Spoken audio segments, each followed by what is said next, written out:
pauta e com as pautas de julgamento agora no regimento interno, artigo 189 a 192. Tá? O que a gente tem aqui? Questão sempre muito regimental, né? Quando cai aqui é algo também muito próximo do regimento interno, até mesmo para a prova CESP, ok? Olha só, 189. As pautas do plenário, da Corte Especial, das sessões e das turmas serão organizadas pelos secretários com a aprovação dos respectivos presidentes. A questão de prova é aqui, ó. Quem organiza a pauta é o secretário do plenário, o secretário da Corte Especial, um servidor, vai ter um servidor que vai ser o secretário, tá? Com a aprovação dos respectivos presidentes. Aí vem o CESP e fala que quem organiza a pauta é o presidente, tá? Então atenção, ó. As pautas do plenário, da Corte Especial, das sessões e das turmas serão organizadas pelos secretários, com a aprovação dos respectivos presidentes. Então, o secretário, o servidor que está secretariando ali, organiza a pauta, leva para o presidente respectivo, que aprova a pauta. 190. Na organização das pautas de julgamento, né, observa-se-á, tanto quanto possível, a proporção numérica entre os processos em que o desembargador federal funcione como relator e aqueles em que funcione como revisor. É uma forma de organizar e dividir a carga de trabalho, né? Então, eu estou lá organizando a pauta. Eu vou ter lá o desembargador fulano de tal, no processo X ele é revisor, no processo Y ele é relator, melhor dizendo, começa, né? No processo X ele é relator, no processo Y ele é revisor, no outro processo ele é vogal. E os outros desembargadores da mesma forma, de modo que numa mesma sessão de julgamento, os desembargadores tenham mais ou menos o mesmo número de processos, enquanto relatores, enquanto revisores, enquanto vogais, quando for o caso, tá? Então, né, percebam esse detalhe aí, ó, essa organização, esse equilíbrio no trabalho, né? Porque, queira ou não, quem que trabalha mais durante a sessão de julgamento? O relator. Revisor e vogal, quando tem revisor, né, muitas vezes não se manifestam. Quando eles vão se manifestar, na maioria das vezes voto com o relator. Então, eu tenho que ter esse equilíbrio aí, ó, na organização das pautas, observar-se-á, tanto quanto possível, a proporção numérica entre os processos em que o desembargador federal funcione como relator e aqueles que funcionem como revisor. Então, um exemplo, tem uma turma, a turma tem 3 julgadores, 3 desembargadores federais, tá? Aí o desembargador A tem 3 processos como relator na pauta. O desembargador B também tem 3. O desembargador C também tem 3 enquanto relator, entendeu? De modo que você tem ali um equilíbrio, né, da carga de trabalho durante a sessão de julgamento.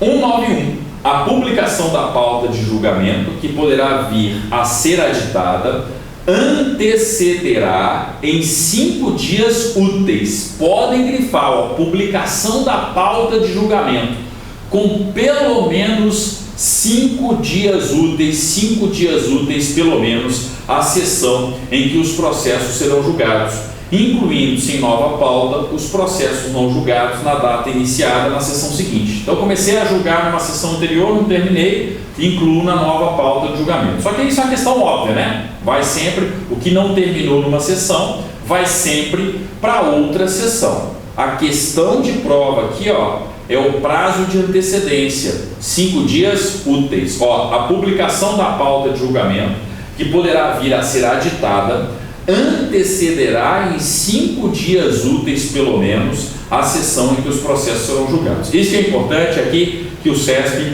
vai mexer, tá? Parágrafo 1º. A pauta de julgamento será fixada em lugar acessível do tribunal e divulgada em sua página eletrônica. Além de estar lá no site do TRF1, você entra no prédio do TRF1, tem um enorme mural onde você tem lá a fixação das papeletas com as pautas de julgamento respectivas, tá? Então, atenção, por isso que tem aí no parágrafo 1º, isso é comum de todos os tribunais, a pauta de julgamento será fixada em lugar acessível do tribunal e divulgada em sua página eletrônica, tá? Parágrafo 2º.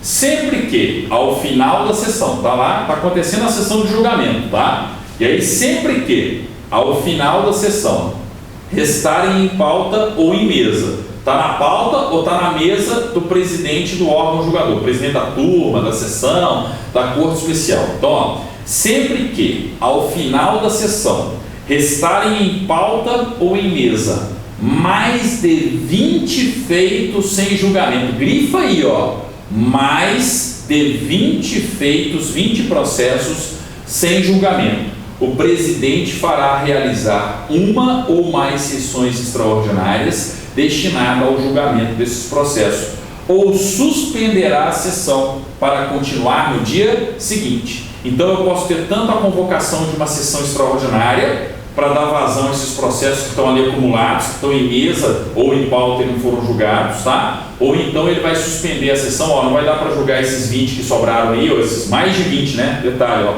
mais de 20. Não vai dar para julgar esses 21, tá? Que sobraram aí, vamos deixar, né, para a próxima sessão, ou seja, para o dia seguinte. Então, ou eu tenho uma convocação, uma sessão extraordinária, que pode ser no mesmo dia, ou então eu deixo para o dia seguinte, tá? Para continuar no dia seguinte. Cuidado com o parágrafo 2º, tá? Parágrafo 2º, probabilidade de prova para vocês. Ó, clássica questão de regimento interno agora no artigo 192. Todo regimento interno tem isso, tá? E toda prova de regimento interno cobra a regra do artigo 192.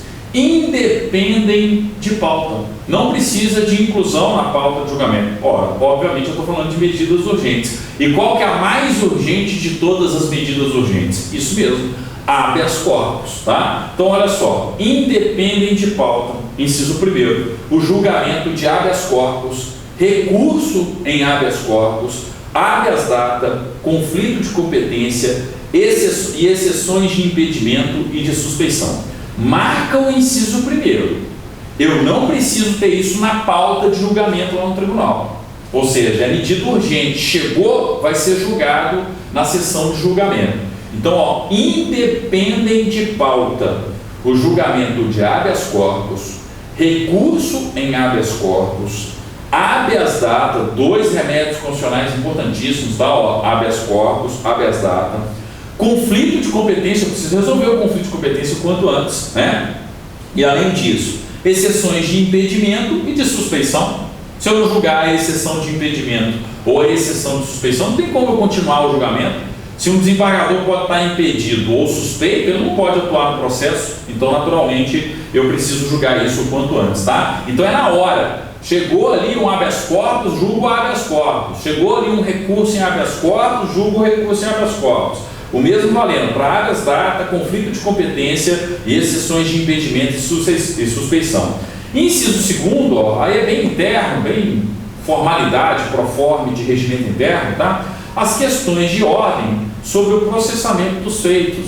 Algum desembargador está com dúvida numa questão referente ao processamento dos feitos, ele submete uma questão de ordem ao órgão colegiado, ao presidente, né? Ao presidente da corte especial, ao presidente da sessão, ao presidente da turma, tá? Parágrafo 1º. A apresentação dos feitos em mesa relativamente aos julgados que independem de pauta. Então, o que é a apresentação dos feitos em mesa? Chegou o habeas corpus, leva lá para a mesa do presidente. A apresentação dos feitos em mesa relativamente aos julgados que independem de pauta, ou seja, inciso 1º e inciso 2º, tá? Será precedida, sempre que possível, de distribuição de cópia dos respectivos relatórios aos demais desembargadores federais que integram o órgão do tribunal competente para julgamento. Chegou o habeas corpus, entrega lá não só lá na mesa do presidente, mas cópia, né, do relatório ali, ó, para os desembargadores federais presentes à